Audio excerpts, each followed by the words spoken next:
Thank you so much for that introduction, that warm introduction.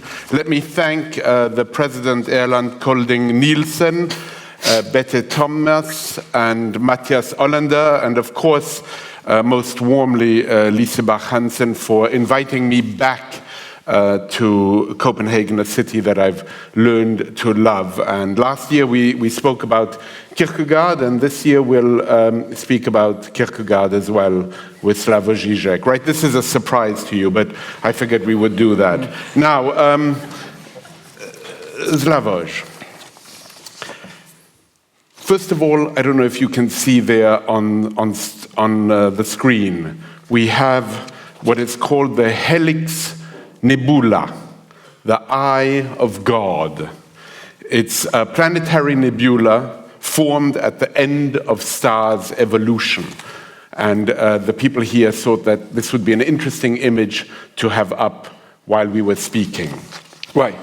I don't know. The eye of God is interesting to me. Sorry? The eye of God. Interesting. Okay.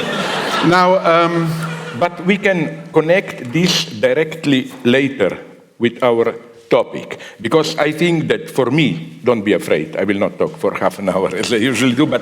No, I'm not afraid. No, what I'm saying is that, first, I'm extremely honored to be here. Denmark is a great country, and not only because of Borgen, the TV series, and so on, but also very much absolutely. So. Yeah. But look, there are so many things I love about Denmark. Let's forget about the obvious hits like Lego, Kierkegaard, and so on. But then sometimes I even had to remind my Danish friends that I think that already late 20s and then 30s, Denmark was a superpower in cinema. It was it has a big thriving cinematography. It was only so that's what I like. And although this may be almost embarrassing for you because he is your big name, I do like von Trier, although not all of von Trier. I hate Idiots. I think it's the film for the people who are mentioned in the title. But for example, his first film, or maybe the first famous one, Europa, I think it's tremendous. And one of the last ones, Melancholia, I think, and I don't mean this as a bad taste joke, I'm not kidding, in a way a profoundly satisfying, happy movie. I feel like this, life is shit, dirt, and so on, happy ending. I really love tremendously that movie. With Nymphomaniac, as you Americans say about intellectuals, sometimes it seems to me von Trier wants to be too bright for his own good, you know what I mean? Like all that philosophical, but I like this, and I like, of course, everybody likes Copenhagen theory, Niels Bohr, and so on, who I think won against Einstein, and so on, up to, I'm so sad he was a one-star wonder. Your writer, Peter Hoag, Smila's Sense of Snow. I like the novel. Where is he now? He didn't do it. So, back to the point later, if you want. When you mention this God and so on, I think the lessons of quantum physics about what God sees, what God doesn't see, you know that famous remark of Einstein against quantum physics, God doesn't cheat, God doesn't play dice, and so on. And you probably know that Niels Bohr gave Einstein a wonderful answer, which was, don't tell God what to do, and so on, you know. Like, it immediately touches on our topic. What does it ontologically mean? So, I'm glad that I'm here in Denmark. But of course, I didn't mention your greatest maybe contribution, now you get my usual obscene joke, of Danish cinema to world culture. When I was very young, before hardcore pornography was popular, maybe some of you are old enough to remember in the 60s, there were these stupid sexual comedies, softcore, you know. I remember one like Mazurka in the Bed, you know. It was so popular, you know, a guy gets all the women and then they inquire why, because boom, boom, he does it in the rhythm of Mazurka and so on. It's embarrassing, but that's my fond memory of Denmark also. Denmark is a country of many differences. So now, what do you mean by this total platitude? What I'd like to show you now is something that came to my mind before we get to our topic, but might take us back into the stars. You have said that you didn't see any harmony in this world, and you said, I don't think there's any natural order. Natural orders are catastrophic. So let's look at clip number 1. Perfect.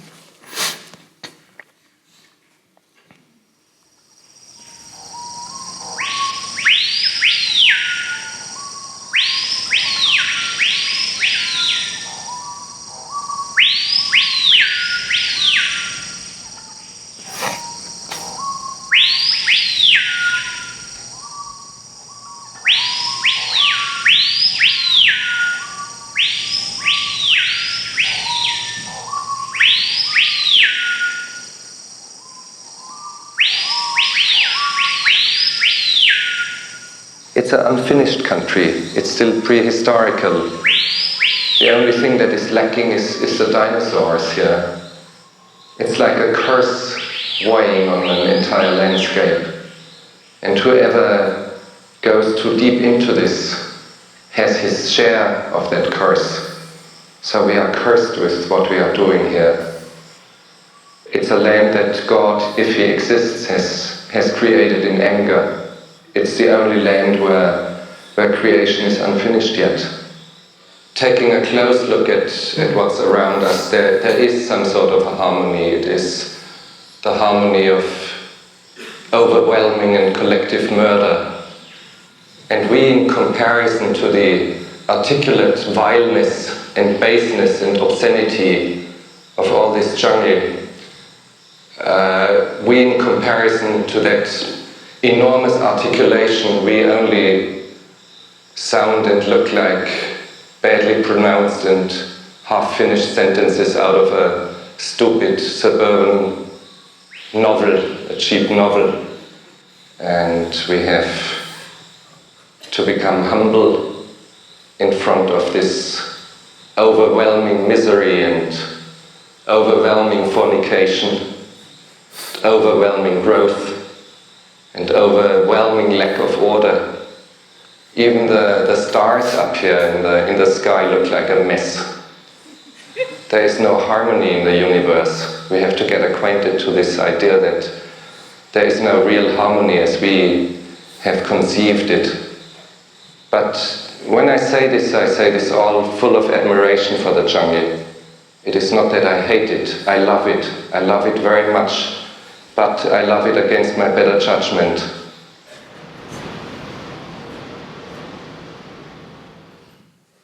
What can I say? I totally agree. This is my ontology. And since one of your famous interviews was also with David Lynch, what I immensely liked from the very beginning in David Lynch's world is how he usually begins a film, a shot, a scene with sometimes even kitschy, beautiful image like Blue Velvet. You know, our average middle-class notion of paradise, the American suburbia, upper middle-class villas. Then you remember that wonderful scene at the beginning after a father's heart attack or whatever. Camera just approaches grass, gets too close to it, and then you see all this dimension that Werner Herzog is mentioning, this crawling excess of life, and so on and so on. I think also I also like the expression, very precise one, that God didn't finish the creation of the world. Now I have here so many things to say. This is one of the definition of madmen, you know, they always have. That I would love to develop here very briefly. Maybe you know this line, maybe, but why this is so important. I think that this brings us to, in some sense, to quantum physics. Even now, scientists struggle with what are the so-called ontological consequences of quantum physics. Because the Copenhagen interpretation simply basically says, who cares? The important thing is that the mathematics works. Don't ask the ontological questions. But I think we can tell something more. In an introduction to philosophy, I even forgot who is the author, popular book, I found this wonderful metaphor. It says that, this idea of ontological indeterminacy. The point is not, as here your guy, Niels Bohr, was much brighter than Heisenberg. Heisenberg thought that uncertainty principle means simply we cannot measure both, position and velocity, whatever. But Heisenberg still oscillated, didn't want to draw the radical consequence. It's not only that we cannot measure it, it's that in itself it's not determined. In other words, it's as if we can do even something more. That would be my correction of Werner Herzog. You get too close to reality, you see all this disgusting, crawling, excessive life, and then you get even closer and you simply see holes, empty, like world is not fully created. But also the world is not in balance. Yeah, of course, but why it's not in balance? Not in a pseudo-orientalist way, not because there is eternal struggle of yin-yang, masculine-feminine principle, but precisely because it's not ontologically complete. Let me tell you the metaphor. You will like it. You remember if you are civilized like me and play PC computer games. You know how the games are programmed. Let's say you do the usual stuff, killing, driving, whatever, racing, and there is a house or a tree, a forest in the background. That forest is not fully programmed. Why? Because it's not part of the game that you can go there, So it's just vaguely, just outlines. You cannot go there. The idea is that something similar is the lesson of quantum physics. That, to put it, this is a wonderful joking interpretation, that God underestimated us. When God created the world, he programmed the world and he thought, okay, people are too stupid to reach beyond the atoms, so I will just perfectly program it to the atom. Then I will leave it undetermined. Unfinished. But we did it, no? Yeah. We as it were, caught God with his pants down. So we surprised God. We surprised. But now comes the point. The true difficulty, the true task of materialism today is to think this unfinished character of the universe without God. That, in itself, it's unfinished open. And this brings us to the image you saw before, because, this debate, Einstein, Niels Bohr, does God cheat, and so on. I think the answer of quantum physics here, it's clear.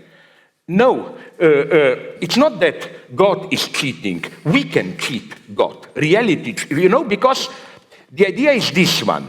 You have the collapse of wave functions and so on and so on. But if you know a little bit, and I know it in a very amateurish way, quantum physics, its basic lesson is that in this tiny temporal interval, when something happens as a virtuality, but before it's registered, fully constituted, something can emerge and do its job, even violate natural laws, and then it disappears again before it's known. That in this way, you can, as it were, ontologically cheat.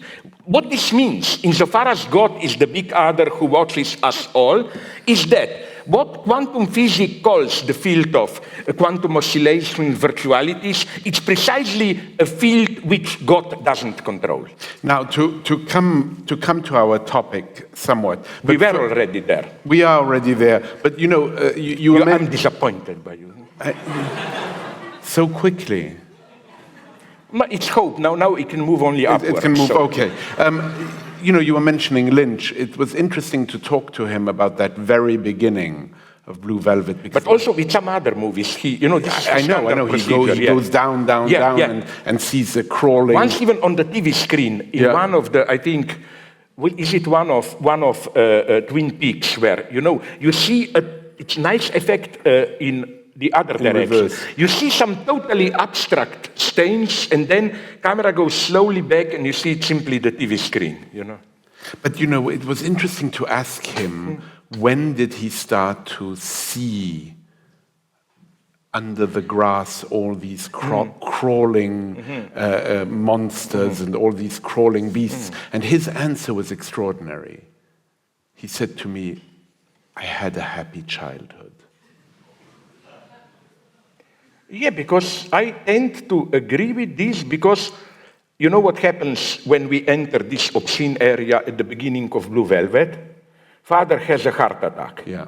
Well, that's condition of happiness. childhood. Yeah, I thought you might say that. Now, very quickly, I'd like to ask you a succession of questions. Now comes what they call in police jargon, you will give me a third degree, no? Yes, exactly. Just that I know where we stand. Yeah. You believe that philosophy, rather than solving problems, should enable us to ask the right questions. Yeah. And given tonight's topic, let me fire off a few questions to you and have you react.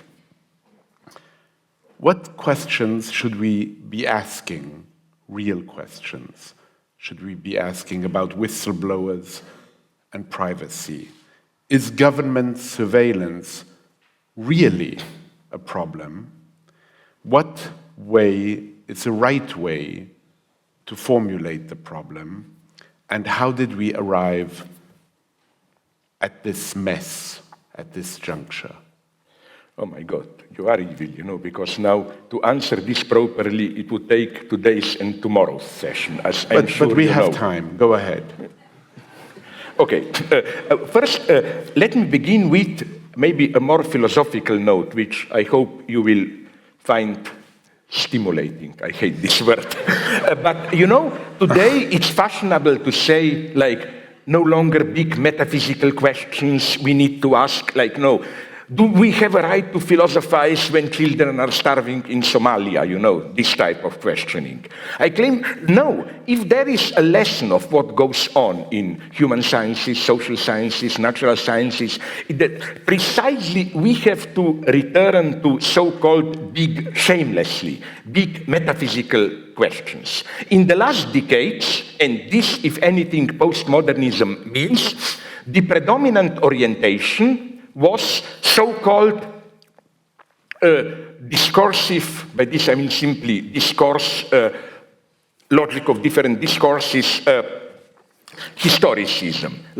If you spoke with any of, from Rorty in a much more complex way, even Heidegger philosophers, and you ask him, what is this? Is this really a glass of water? He would have said, it depends from what discursive context are you raising this question, And as if all that we can say is, and Michel Foucault did this in a more radical way with his notion of episteme and so on, the highest we can reach in our reflection is to describe the historically specific discursive field within which questions can be raised. And then it doesn't even matter how you answer them. If you ask me, does man have an immortal soul? If I were to be a Foucauldian, I would say, wait a minute, within which discursive field it's even possible to answer this question, to raise this question. But I think this radical historicism leaves something out, which is why what was left out from philosophy returned violently in popular science, Stephen Hawking, brain sciences, and so on. I think people look there. Why do people read Stephen Hawking? Not for pure scientific value of his works. Most of his readers don't even know what he's talking about. But precisely to find answers or hints of answers to these big metaphysical questions that were left out by philosophy. Is the universe finite or infinite? Or why do we read Dennett and so on? Do we have a free will or not? And so on and so on. And I think I don't like this duality. On the one hand, this purely discursive analysis. I can just describe the field of meaning within which your question can function, and this brutal naturalism. Here, philosophy. Here, we need to return to philosophy. What you mentioned there, it's a very good question, because Snowden... I feel relieved. Sorry? I feel relieved that I've asked you a good question. But you are not saved. As I already told you, when I or people take over, you still go to Gulag. That's true. Just from my Moscow office, I will call them, because you are my friend, every Sunday. You know what did they get in Gulag? The disgusting cabbage soup with some rotten fishes. You will get a double portion of that. Thank you. You can count on my friendship. No, you're a very good friend. Now answer the question. Let's go. Yeah. Go. Okay. Now, wait a minute. I am KGB here, not you. Sorry, let's go on. No, more seriously. Precisely what you mentioned, whistleblowers, Assange, and so on, no? I claim that the reason I support them, Assange and all his colleagues, is not because of a simple anti-Americanism, I think it's extremely important that we don't reduce this WikiLeaks phenomenon to anti-Americanism. So it's not American bashing? No. If anything, listen, let's be fair. The first reaction of an honest critic should be always to give to the devil, concede what belongs to the devil. That is to say, do you remember, unfortunately now he's half forgotten, Manning, Chelsea Manning now. Can you even imagine someone like Manning in Russia or in China? We wouldn't even hear about him. You mean probably he'd be killed immediately? He and his family and his second uncles, whatever, would all disappear. But why then it's nonetheless important to follow what Snowden, Assange are doing? So what does it mean, Slavoj, when you say you support them? I support them. I mean, what they are doing is something extremely important. Why? Ethical? Ethical, absolutely. But I'll tell you why. Okay. I mean, we'll come into the point.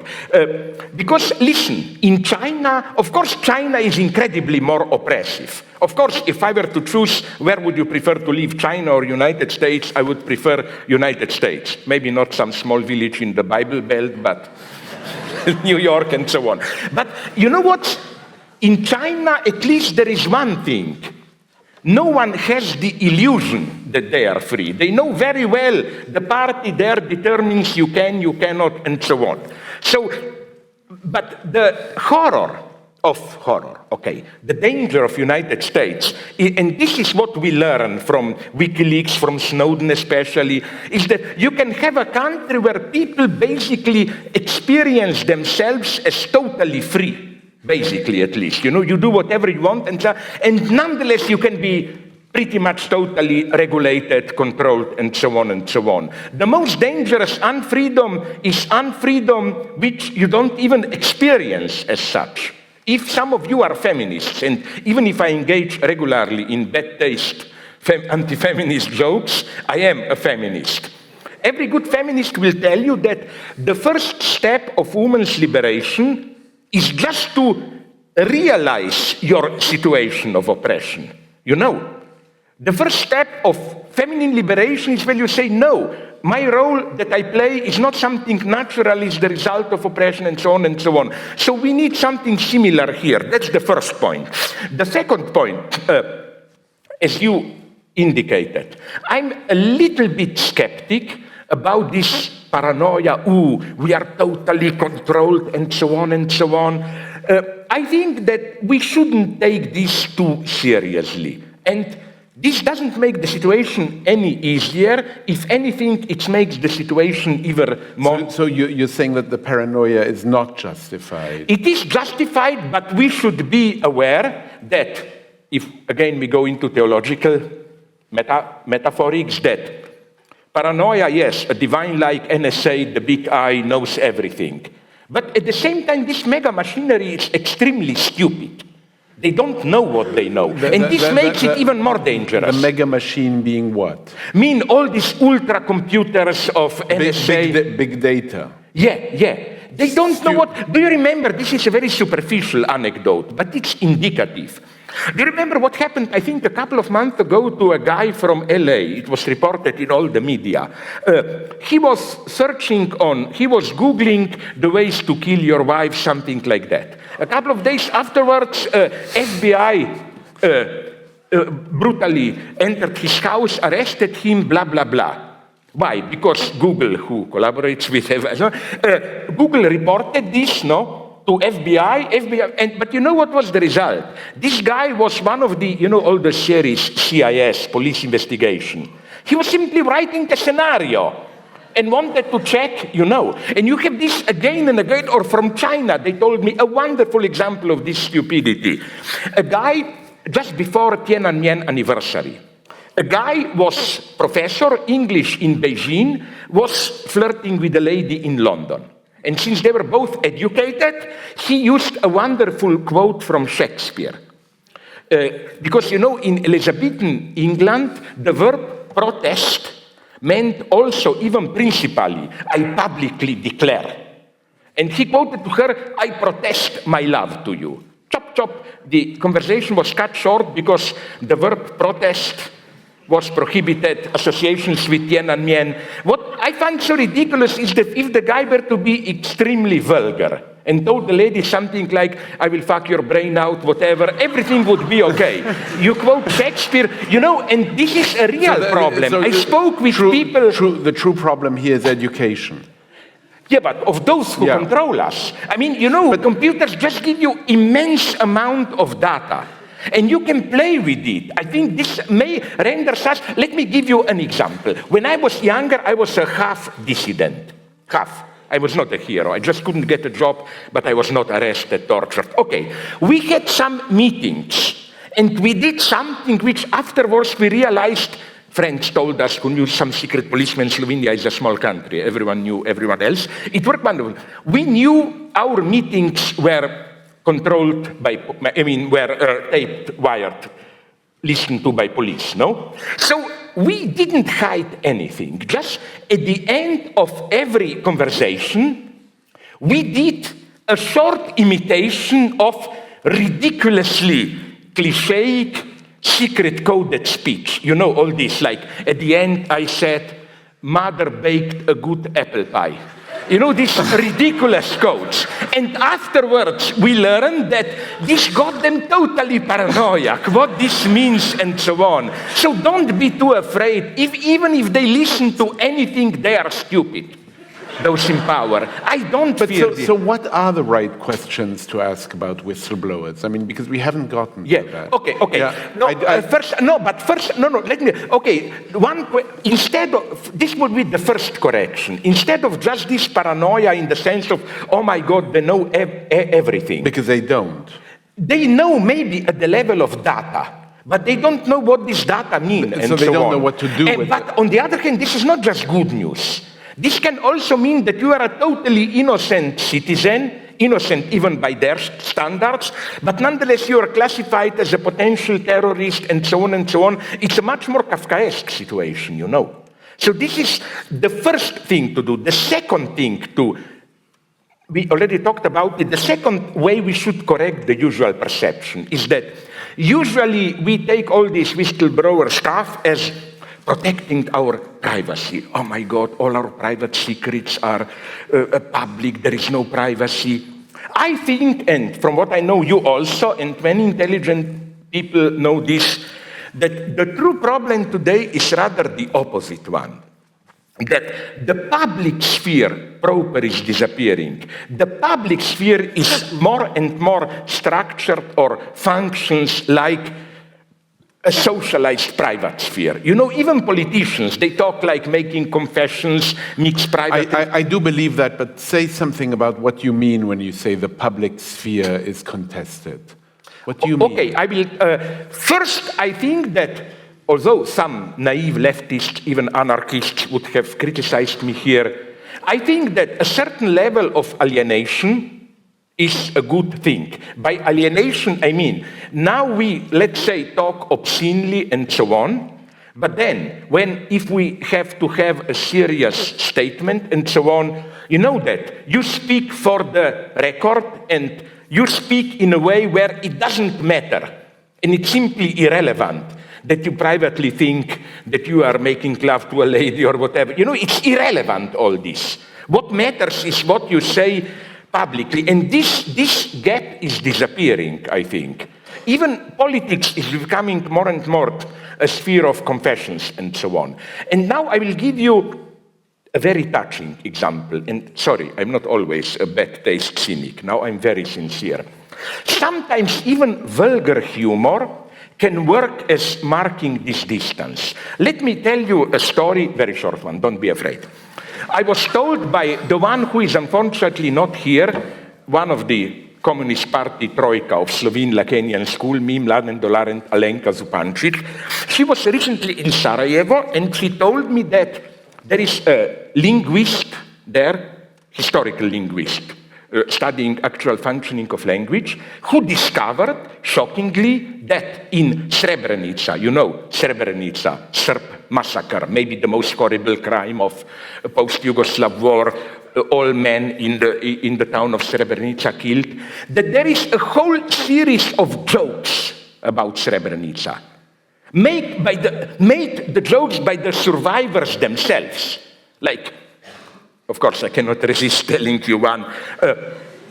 What you should know is that when we were young, people were still actually doing soup. You know, you bought beef and some bones if you wanted, so that the beef consommé soup is better. No, so when you said I want half 1 pound of beef, usually the butcher asked you with or without bones, like. Okay. So the point is, one citizen of Srebrenica returns from Germany and said, "Oh my God, now it's again free, it's ours, Bosnian. I would like to build a house there. Do you know what's the price of land there?" And the guy tells him, "It depends on the quality of the land. Do you want it with bones or without bones?" And so on, you know. Now, I want to tell you something. You think this is vulgar. No, this is the only way that people can cope with it. What I consider really vulgar is for us who don't have even an idea how horrible it was there to say, you know, these disgusting platitudes. We are all in Srebrenica. We feel, how could something like that? You know, this pathetic speech of identification. This opening your emotion, no, is true obscenity. And these jokes, the message of these jokes is precisely, sorry, it's too serious to make pathetic statements. You have to, you know, this joke is at the same time a recognition that it's too horrible to do it directly. And as I often repeated, this is why I think, did you notice another strange fact? All good films about concentration camps, Holocaust are comedies. Because to do a tragedy would be to concede to the Nazis already too much. You know, when does tragedy happen? When you have this tragic confrontation. Tragedy would have been you, sorry. You are a Nazi officer and I'm the heroic Jew. Kill me, but you will never kill my spirit. That's ridiculous. In Auschwitz, the situation was too horrible for me to retain that level of dignity. To do an Auschwitz tragedy, you give too much to the Nazis, you know. In this sense, okay, I meant with what you said, privatization, etc., that if there is something we need is more public space, not to turn everything into our expression or whatever you want, and so on and so on. We need more alienation in this sense that, okay, I say something. Okay, it may be true, there are my personal traumas, my political interests, but my God, can't we erase that and take it as a public statement, you know? This is the great, which is why even in the domain of art, sorry, I don't buy this historicizing bullshit, To know a writer means to know his private life, his traumas. No, on the contrary. Even with countries, I don't think that... Even with? Countries. I don't think that in order to understand Hans Christian Andersen, Kierkegaard, name them, I have to know all the Danish history from prehistoric Vikings, whatever. It's on the contrary. If I just come here and know the country, I will probably understand nothing. I, on the contrary, need to know your literature, films to understand the country. I'm against historicism here. And in the case of, since you mentioned Kierkegaard, in the case of Kierkegaard, what interests you in particular, at least one aspect, is the fact that he was so able to have personas. Yeah, he was well aware that precisely, I always distrust people who want what sociologists already long ago, I think Irving Goffman and so on, called staged authenticity. Which is a fantastic term. Yeah, but I claim almost that all authenticity today tends to be staged. So the only way to be authentic is to have a persona, but of course signal I am not that. So in this particular instance, we're being watched. Yeah, but I don't care if you are watched. You know what I mean? Here I preach arrogance. So what? Let the big other watch me. Maybe he will learn something and be less stupid, This is not my problem, Like, when we were those half dissidents, And a guy, when we had some committee for human rights, blah, blah, a guy But did it change your behavior being watched? No. And then I learned through friends that some secret policemen were really mad at me because I told a horrible story then. I told them, and it's true, I read history of United States in 19th century where I was told that racism was so strong in the Old South, anti-black racism, that when you have in New Orleans, before Civil War, brothels, whorehouses, prostitution houses, the white customer was making love to a white prostitute, and if a black guy entered the room, bringing drinks, whatever, they didn't stop making love. It was like they didn't consider a black person entering human gaze which puts you to shame. It's like a dog, a bird, you don't care. You go on making love. And I told them, this was horrible what they did, the way they treated blacks there, but we should treat secret policemen. Secret policemen should be treated like black servants, You don't care. And this is where they feel most horrified, when they learn that you don't care. That you don't care being observed. Yeah. Connection or not connection between Pussy Riots and Snowden? Very good question, because here I got into trouble almost with both of them. I think that obviously Snowden made a big compromise. I am no friend of Putin. And I know from Snowden made a compromise. Yes, by immigrating, by going to Russia, of course, And I know from Assange that simply Russia was the only one ready to accept it, It was complex negotiation and so on. Where should he go? Now, I don't know how it is his situation is in Russia. I just felt then, was it shown here, Putin gave one of his press conferences around a month ago, and then, it was obviously all staged. Snowden asked the question, is it that in Russia you always also listen to all people like NSA? And of course Putin said, no, we are a country of law, blah, blah, blah. Now, I thought that maybe he was forced to do it, that maybe he went a step too far there, Like, I don't blame him for going to Russia. What could he have done? But no, because on the other hand, with Pussy Riots, I was a little bit mad at them, when they were the two of them, which are now, my heart is with Hardline Pussy Riots, that Tolokonikova and Aljochina, those two were now excluded by Pussy Riot group. It's too soft, They went to United States, okay, they did suffer in the prison, they deserve their fame. But the way they let themselves to be taken over, appropriated, manipulated by the human rights people, Richard Gere and all that gang, Bob Geldof and so on. Hey, these are not my guys, sorry. You know, like they should have at least hinted, you know, gave a hint that, again, what? Of what? I think everything hinges on this.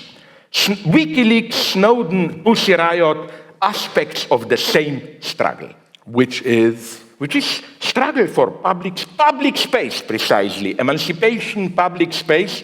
Why? I will give you another example. Even in, you are part of the European Union, you just use your own money, which is nice. But what I wanted to say is that, are your universities also affected by this horror called Bologna reform?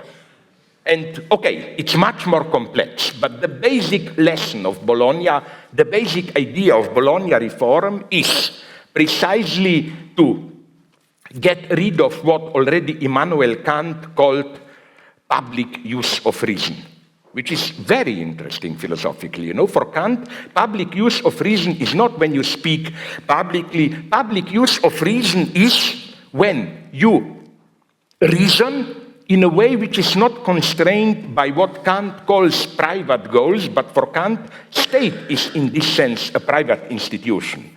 For Kant, theology, law, faculty, this is private use of reason. Because, you know, you have a certain frame determined in advance. For Kant, philosophy and pure sciences are public use of reason. So it's a wonderful idea. If a couple of us meet in a restaurant and debate freely, it's public use of reason. If you talk in the parliament, it's private use of reason.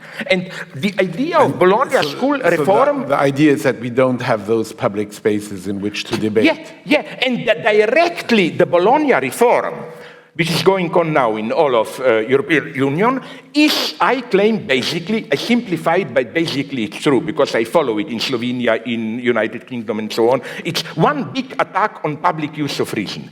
They openly say, enough of these humanities studies which serve nothing, we need experts. And what you would say to that is we need useless education. We need use, especially why? Because now we come to your first point. Because what intellectuals today, about how to ask the right questions. Yeah. The first thing to do today is don't allow them in power. They're not always bad, but they are in power. Don't allow them to describe, to formulate the problem. You know, the way they want us is, I was in a debate in France where some state bureaucrat gave me a perfect example. He said, this is why we need universities. This was years ago, we remember 3-4 years ago when there were cars burning he told me, cars are burning in the suburbs of Paris. Now we need educated psychologists who will tell us how to control the crowd. We need urban planners who will tell us how to build the city easy to control. No, I think these are experts. But a true intellectual is not in this sense an expert. He doesn't provide answers to problems, questions formulated by others. No, he questions the very way a problem is described. And we need this more than ever today. For example, just think about ecology, for example. I think at least a great part of problems with ecology, I think so, is that, of course, it is a very real problem, ecology. But at the same time, there is so much ideology invested in it. On the one hand, you have this so-called holistic, deep ecology and so on, all this idea, some kind of primordial mother religion. You know, we offended Mother Earth will take revenge. This may amuse you, brought me into deep trouble when I was in Bolivia. I admire Bolivian government. They are much better than in Venezuela, Chavez and his successors. But Morales sent some 2-3 years ago a big letter to all international leaders against capitalism for ecology, where he said, capitalism killed Mother Earth. My reaction there was at least one good thing that capitalism has done. No, but I really think, and this comes back to the banner, to the headset. The ABC of ecology today is, there is no Mother Earth whose balance we disturb, to whom or which we can return Mother Earth is a bitch. It's a nightmare. Look at Mother Earth is a bitch. Absolutely. Yeah. No, let me give you an example. Just think, this an example I always use. Just think about oil reserves. Can you imagine what mega ecological catastrophes must have happened on Earth before humanity for us to have oil reserves and so on? No, this doesn't mean, oh, it doesn't matter, we are not so guilty humans. No, it means the situation is even more... Slavoj, to come back for a moment to whistleblowers, I want to ask you a couple of... I feel brutally... Now I know what is to be Palestinian of the West Bank. Okay, sorry. I got you. Okay, sorry. We love each other, you notice this, no? Okay, so. We did love each other. No, anyway, things could be worse, right? You speak about capitalism with Asian values. Yeah. You say, and my question to you would be, what would happen to civil rights, to the kinds of questions posed by Snowden and Assange in a world of capitalism with Asian values? Much worse than now. No secret here. Why? Much worse than now. Because, and often I was accused for racism here, Eurocentrism. My answer is always double here. First, of course, I use ironically the term Asian values because they use it.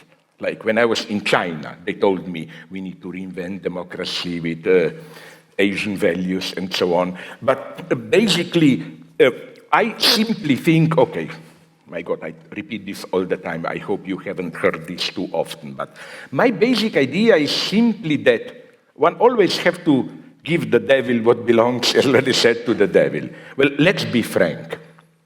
What happened in Western Europe for 40, 50 years after World War II, I don't think that ever in the history of humanity was such a relatively large group of people, most of the population, was able to live in relative peace, prosperity, freedom, safety, and so on.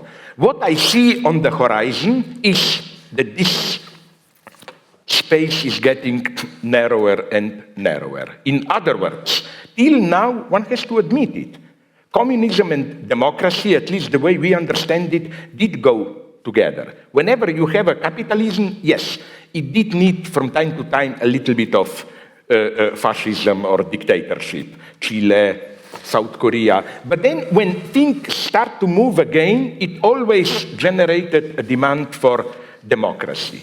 I only doubt if this still holds today. I claim that what is emerging now in China and so on, it's a new capitalism which is much more even dynamic than ours, but it no longer needs democracy. Is WikiLeaks a real event? Absolutely, yes. You know why? Because it changed the whole... Assange herself, to an interview he gave to my wife... Himself? Julian Assange himself, yes. Himself, you said herself. Really? Yeah, it was interesting. Anyway, to confuse gender confusion, yeah. Who cares? Yeah. Okay. He said that I am a spy for the people. What does that... I was going to ask you, what does that mean? I think the way I read it is, of course, that you, by being a spy in this way, you do something much more radical than being a simple traitor. Let's say I spy for United States in Russia, but then I become a double agent or I betray, and this is still the elementary cheating which is in a way part of the game. But what Assange is doing is in a way undermining the whole field of secrecy. It's something beautiful, it's something that has to be done. So is there a way of being a responsible whistleblower? Sorry? Is there a way of being a responsible whistleblower? Yeah, I know this is the usual, if you are hinting at this is the usual reproach to him. Right. What about all the victims? Right. Here I have two answers. First, listen, what about 10,000s of victims, victimization and so on that they disclosed? Point two, it's simply not true. They are extremely careful.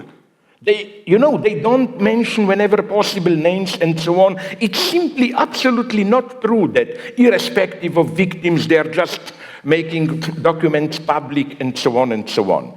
And let me be very clear here. I am not a naive idealist in the sense, everything should be rendered public, and so on and so on. You don't believe that? No. I'm an old totalitarian Leninist, And so, no, I'm only saying that in a situation like this, precisely with the new possibilities of, and it's not only digital technology, it's also, for example, biogenetics. Horrors, I am in contact with some of them, and am I told, really, this is a fascinating topic. What is happening today in biogenetics and all that stuff? You know what? I really think that, in a way, human nature itself is changing, in the sense that things that we took as simply part of our nature become something you can change through technological inventions. Like, for example, no wonder Jürgen Habermas is in a panic, because already today you can, enhance your productivity, your attention span through some drugs. Are you aware how this changes the entire notion of education, of learning? Like, let's say I'm a lazy guy, you are a hardworking guy. You study for days, I take some appropriate pills, I study only 2 evenings, and I do much better than you, and so on. So, what happens with education? Or if we can even manipulate, control our psychic properties, and governments are doing this. I quote in some of my books, it's wonderful. When I was in Beijing, I met a guy from the top of their Institute of Biogenetics, Academy of Sciences, and he gave me a wonderful paper, which was something like the goals programmatic paper, the goals of development of biogenetic in People's Republic of China. And the first sentence is, in People's Republic of China, the goal of biogenetics is to regulate biological and psychic properties of the Chinese people. And don't blame China here. They are all doing it like crazy. Another thing that is happening, which fascinates me, is our elementary sense of identity is based on this gap between inside and outside. Things are outside here, inside I can think, I am free to think whatever I want, and so on and so on. But what is happening now? I follow this closely. These are wonderful things, terrifyingly wonderful. They already can establish a direct connection. You must have heard something about this, so that your brain is directly wired, connect. For example, they always, when something horrible is happening, they always first try to present it to you as a great humanitarian achievement. No, for example, I've seen in London, I was there, you have a wheelchair for crippled people, no? What's the politically correct movement? Challenged people or what? No? Yeah. Where you no longer need even that proverbial Stephen Hawking's finger, You think forward, it moves forward. You think left, it turns left. Now, the problem is what? This is wonderful. You are like God. You think something, it happens in reality. The problem is that what goes out goes in also. No? So, for example, so in that particular sense, surveillance is total. Yeah, but even here I am skepticist. I had a debate with some of my friends there at Duke, where it's also university. I went there to visit Fred Jameson, my own marks, but there they have an excellent biogenetic and cognitive science department. You're skeptical about what? About if this really controls us, because what immediately makes things complicated. Well, what would be more the Freudian hypothesis. Let's say I claim I can read your mind in this primitive sense. What are your true emotions? But what if you are, in a Freudian sense, a divided self? What will my apparatus measure in you, and so on? Well, you're right. Everything gets complicated, and they admit it, What have we learned from WikiLeaks? And have we really? A very good question. I'm glad. You are. I'm good.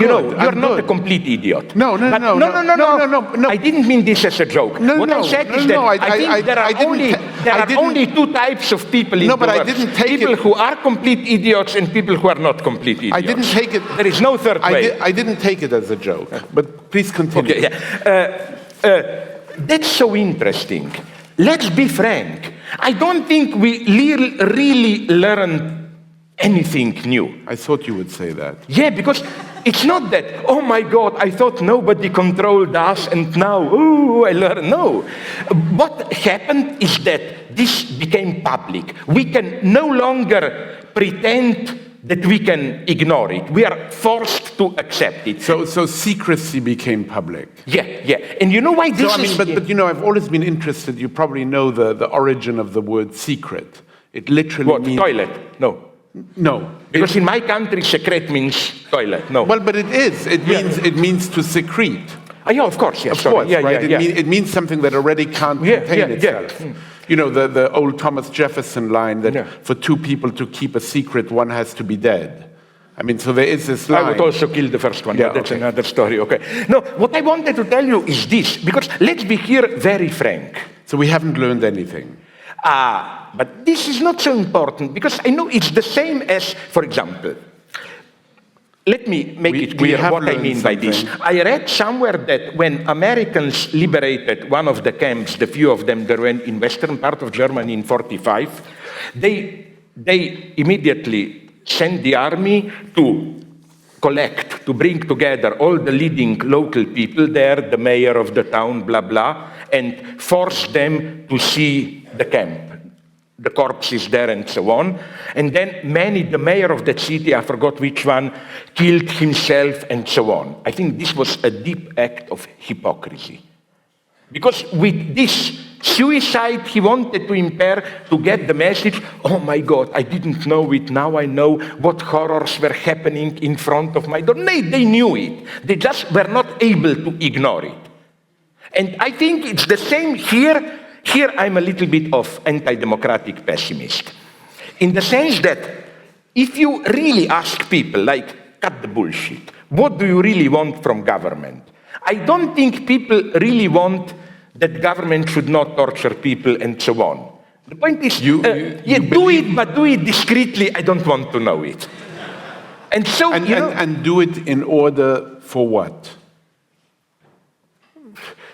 To help us to save. People generally accept this, that, this basic right-wing wisdom. Somebody has to do the dirty job, People accept this, They just don't want it. Do it. Don't, I knew a guy in France, forgot whom, who knew the private secretary of François Mitterrand.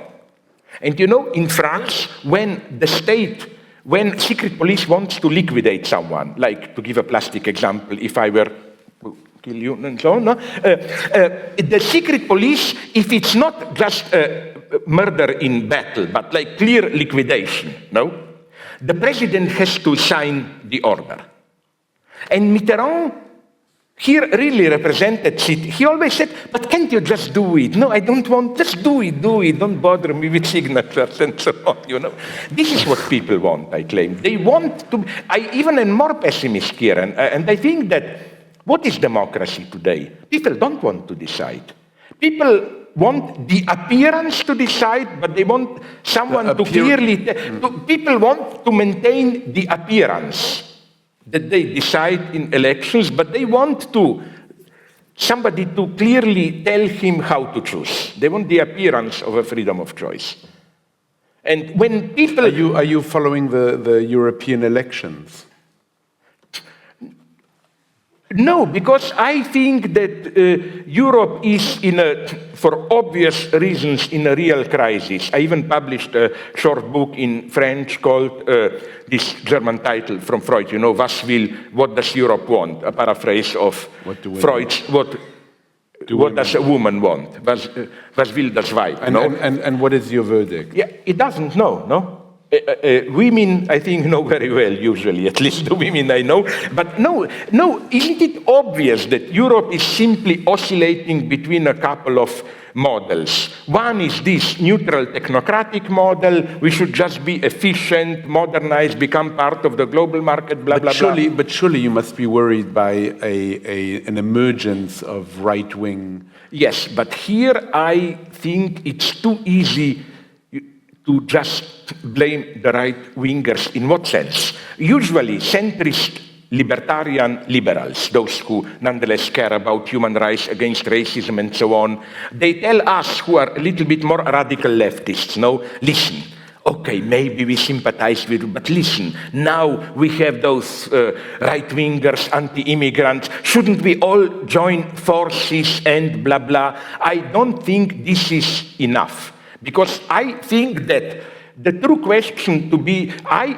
am a little bit more of a pessimist here. I think that this depoliticized liberal center, no, the typical politics of today, in politics you are neoliberal, although that's another question, does neoliberalism exist at all? I don't think it does. I think in all states which are successful, state is intervening more than ever. But that's another point. And then, but it is a point that is something that is worrisome. Or not? No, what is worrisome is this. We have this liberal center, we have this, in politics, this would be Tony Blair at its purest. Peter Mandelson, his Dark Prince or whatever, says clearly, in economy we are all Thatcherites. We can only do a real difference in cultural politics, health, and so on and so on. Now, is this enough? I am much more of a pessimist here. I claim that anti-immigrant, or whatever we call it, populist anti-immigrant nationalism and this neoliberal tolerance built two sides of the same coin, as it were. The true question is, what is it in today's global capitalism that generates so much anti-immigrant and so on populism? Are we aware that we cannot dismiss this populism as a remainder of the old time? Is it translated in your language? A wonderful, very simple, but wonderful book by Thomas Frank. You interviewed everyone. You must have interviewed him. What happened in Kansas? It's a wonderful description of Kansas, over the rainbow, one of the states, which till 30, 40 years ago was historically the most progressive American state. John Brown, anti-slavery movement, everything. In the last 30 years, it became practically the most fundamentalist state. And then I take another example, Afghanistan. But this is not a backward country. I am unfortunately even older than you, old enough to remember when I was young. Afghanistan was, I'm not kidding, maybe the single most tolerant of these Middle East, mostly Muslim countries. They had a monarch who was a pro-Western technocrat. They had a very strong local communist party, religious tolerance, and so on in the second or third cities after Kandahar, Herat, or what. They had a long tradition of Buddhists, Muslims, and I don't know who is still there, doing prayers together and so on. And then, what happened then? You know what? Communists made revolution, coup d'etat, then Soviet Union intervened, America intervened through their allies, Osama bin Laden and so on, financing them. And it is as the result of this, of precisely becoming part of global politics, that Afghanistan became a fundamentalist country. They were much more progressive when they were left to them alone. So again, in America it's the same. As you must know better than me, according to FBI is observing more or less, these are official data, around 2 million people as potential right-wing fundamentalists. Sorry, but the percentage is the same as in United States, as in Arab countries, So, and I'm not again blaming United States, but I'm saying the true question is, what in today's global capitalism, what inner dynamics is generating populism? I think that we should first admit the complicity of liberal tolerant capitalism. You cannot simply play the liberal game, we should fight it. No, and I think that the answer is the disappearance of secular left. Like in Arab countries, this is clear, and so on. I think only the left can save us. The word tolerant, when you use it, I'm always skeptical. I'm also, and I learned the nicer thing from you. The French have a wonderful expression. In French, what is one of the local colloquial, I learned this from you. You remember when we debated, I think, Salman Rushdie with him in Bilbao, that one of the French old words for prostitution house is La Maison de Tolérance, the house of tolerance. And this, my favorite Catholic writer, one of Paul Claudel, was once... Il y a des maisons pour cela. was once Oui. accused of being intolerant. And he answered, but for tolerance we have houses, you know. I tend to agree You would with like that. You would like that. But to end on Denmark as we began, Snowden, should he be, do you think, offered as asylum here in Denmark? If you are courageous enough, yes. And I'm not here the usual stupid, totally politically correct leftist. For example, when you had that problem with those Yeland Posten or whatever, Allah caricatures Mohammed or whatever. No, I was not simply against you. I even hated those leftists, who just, whatever you say against Islam, you are immediately accused of Islamophobia. And so on and so on. No, my only problem is that, of course, it's wonderful if you do it. But in the long term, the solution is not just that. No, this, of course, we should ruthlessly exploit this, like to use one state against the other. And here, United States, here I am critical of United States. I would imagine, yeah. Not so much of explicit politics, but if you want to see the darkest, most obscure, as it were, political unconscious, you should read books which I am reading and for which I am boycotted by many of my friends. This American Christian fundamentalist fiction. It's horror. Writers like Tim LaHaye did something. You love them. This Left Behind, a series on rapture, all good people disappear, Antichrist is coming. And this guy, LaHaye, the most disgusting person you can imagine, wrote a book, Europa Conspiracy. And the idea is this is the right-wing American dream. The only good axis in the world is United States, Israel. Arab terrorism is secondary phenomenon manipulated by Western Europe. The evil is European Union because European Union cancels nation-state authority and it's the first model of the new world order. So the basic conflict is forget China. With China we can make a deal. Forget Arabs, no problem, Western Europe. And now you will say this is a freakish dream of some marginal types. 20 million copies sold. Yeah, this is after Gone with the Wind or whatever, which is another Ku Klux Klan book, as you probably know. No, but what I want to say is that, but look, I was so shocked. I don't know if you remember when different countries voted against European Constitution, for or against. I think you were the one who voted against, no? But I also called, in France, I signed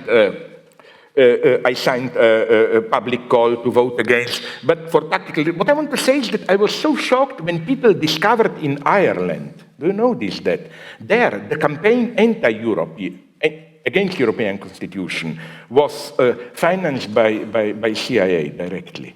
This is quite shocking. I think that this is why I still marginally, although it's impotent, ridiculous, believe in Europe. There is a dream in European Union. It can be many things. It can be the worst racism. It can be just, but there is an idea of some larger than nation-state authority guaranteeing minimal healthcare, security, and so on. I still think... But you still believe in Europe in some way? Like, when they say, okay, now to conclude with Denmark, if you forgive me to quote a joke that I probably in Denmark alone, I used it already some 5 times, my favorite joke about your great guy, Niels Bohr. You know that story. Apologize in advance to repeat it, when the idea is he had a country house outside Copenhagen and a friend visited him there, saw a horseshoe above the entrance and told him, but you have this, superstition. Horseshoe prevents evil spirits entering the house, and friend tells him, scientist, but you are a scientist. Why do you have that superstitious item there? You know what Niels Bohr answered? Of course, I'm not stupid. I'm a scientist. I don't believe in it.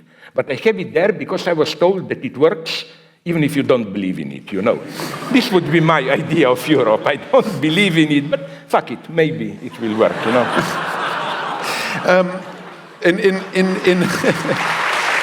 I hope you applauded to first part of my statement, fuck it, not to believe. Okay, I'm aware of this only very recently, the scandal in Denmark. I'm not. Reporters of the gossip magazine Se og, forgive my pronunciation, Hør, used credit card information from an IT company informant to discover Are you not confusing with TV series Borgen? No, but do you know about this? No. Snowden commented on it. And said what? And said, big things are happening in Denmark. This week, we've heard that What? the Danish... Ghost return we've heard that the Danish weekly Se and Hør paid for access to the highly confidential private records of politicians and celebrities.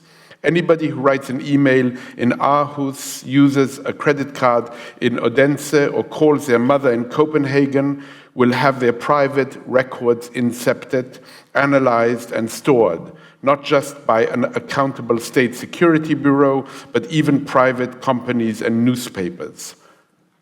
I'm not too much impressed by this. First, what will they find? I don't care. You don't care? No, if somebody were to read all my emails with all the theoretical texts I'm sending, my reaction would be fine. Read it, maybe you will learn something, you know.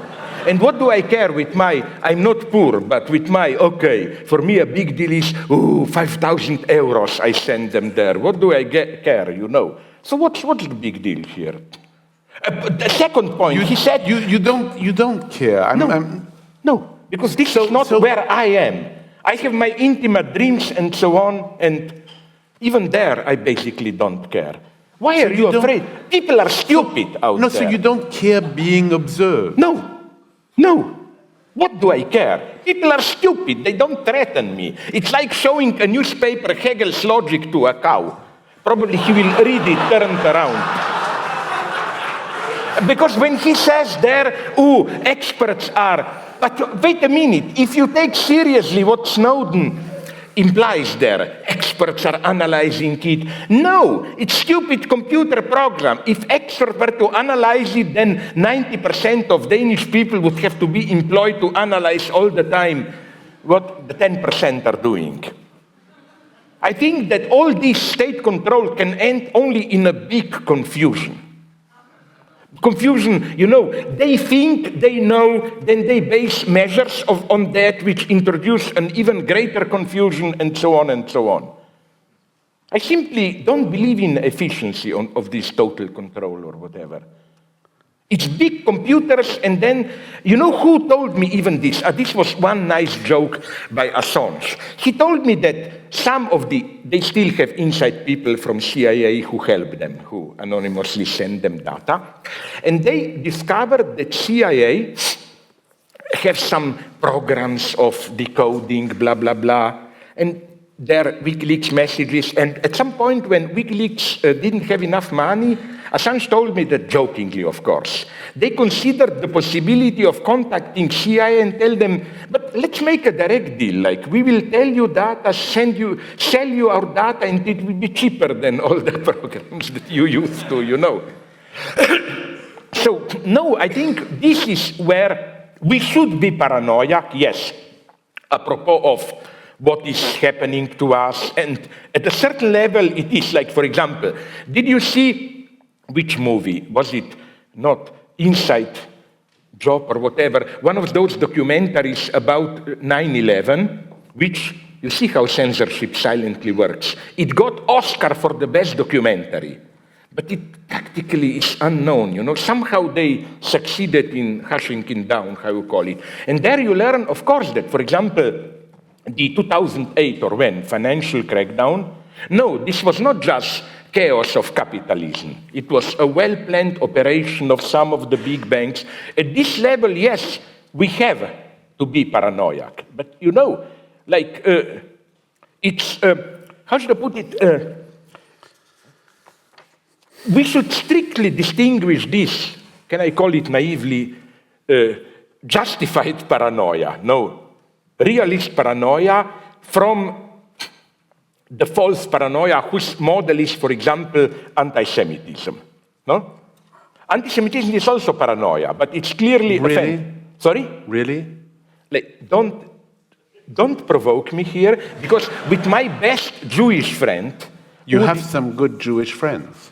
I know. Some of your best friends are Jewish. No, I know the answer for this. To prove that I'm not anti-Semitic, Yeah. I usually say some of my worst enemies are Jews, and this settles the problem. But we had the idea of publishing a new edition of the Protocols of Zion, claiming how it's all true, basically. Because what they proclaim, Jews will control the world, no? But Hollywood did this afterwards, and so on. So, okay, what I'm saying is that look at anti-Semitism. It's clearly pathological. But why? And now maybe you will not agree with this. It will shock you, but I insist. What Jacques Lacan, my father, psychoanalyst, theoretical father, said about, he had I thought we could have a whole hour and a half without you mentioning Jacques Lacan. I was wrong. You are guilty because Okay. just very briefly. He says somewhere that, let's say, I'm sorry for the male chauvinist twist of this remark. I think the same should hold for women. He says if a husband is strongly jealous of his wife that she is just sleeping around, then he says something very beautiful. He says, even if all his fantasies are true, the wife is sleeping all the time with other men, his jealousy is still pathological. Why? Because what makes it pathological is not is it true or not, true, but his private psychic structure where, in order to retain his normality, he needs this kind of fantasy. And I think it's the same with Jews, with anti-Semitism. Let's imagine me debating with a friend in Germany in 1936, the Jews. And let's say my friend, who is a Nazi supporter, says, okay, Jews are controlling us, seducing our girls, and so on. The moment you accept the debate at the level of facts, you already sold your soul to the devil. Listen, of course it's always partially true. Jews are seducing German girls. Well, I hope they did, and I hope also some Germans were seducing. What's the problem? Jews are exploiting us. Some of the Jews were rich, and in the technical sense, of course they were. You know what I mean? Which part was supposed to shock me? No, this part, that even if some of what the Nazis are claiming is true, this in no way justified anti-Semitism. Because what makes Nazi anti-Semitism pathological is the way, why do they absolutely need a figure of the Jew for their social vision and so on and all that. I think that again, you shouldn't accept the debate at the level of facts. What justifies whistleblowers? Sorry? What justifies whistleblowers? Public space. They are communism in practice, as I wrote recently. In what sense? Communism, although I'm very much opposed generally to Tony Negri, I think all this multitude stuff, it's not an option for the future, really. But where I do agree with him is that the problem today is the fate of the commons, in the sense of something which is threatened but should be the common background of our being. What is the problem of ecology? Nature as our commons, our shared natural background. Intellectual property, it's the same. Intellectual substance of our being, even biogenetics and so on. And here, they are, as it were, saving our commons. And our commons, here we are in a library. A library is part of the commons. Absolutely. This is why I like libraries, precisely because, this is what is disappearing today. We have here, okay, what kind of is another question, and this is mean self-critically, but we have here some kind of a public debate, and this is not to solve questions subordinated to any immediate goals. We just do a useless debate. And I claim all really, even in the long term, useful ideas came kind of as a byproduct of useless debates. We need this type of public space where everything can be questioned. And the problem is precisely that, I don't know how it is with you in Denmark. From what I know, Your universities are great, like most of my friends from Denmark are from Aarhus. You have their so-called speculative idealist circle, a group of really good philosophers, I must tell you. So, nothing against you. So continue. Yeah, nothing. Who are you? No, I mean... nothing against universities, yours. But what I'm telling is that unfortunately... I mean, continue to investigate in that way. Yeah, that more and more this type of public space is disappearing from universities and has to be done on the fringes of intellectual life. It's disappearing, but it came out tonight to hear you. Yeah, it is hope here, and I'm here a moderate optimist. You know what is my proof? How stupid are my publishers, Verso and so on? Whenever I propose them a big fat book on Hegel and so on, they always say, "But who will read that? Why don't you write a short book on some stupid?" Now they want me to do a book on WikiLeaks, on Big Brother TV. And then we always had the same paradox. My big, fat, theoretical books, like Less Than Nothing, which certainly doesn't weigh less than nothing, it's 1,050 pages, is selling better than The Year of Dreaming Dangerously, the political book. Isn't this a wonderful data? Nonetheless, all people are not stupid. You can still write a big, fat book on Hegel, it finds its public. I think on the notion that all people are not stupid, I should say thank you very much. But where are you here? Thank you. Thank you. We did it. We did it. Where are you? Oh my God, thank you.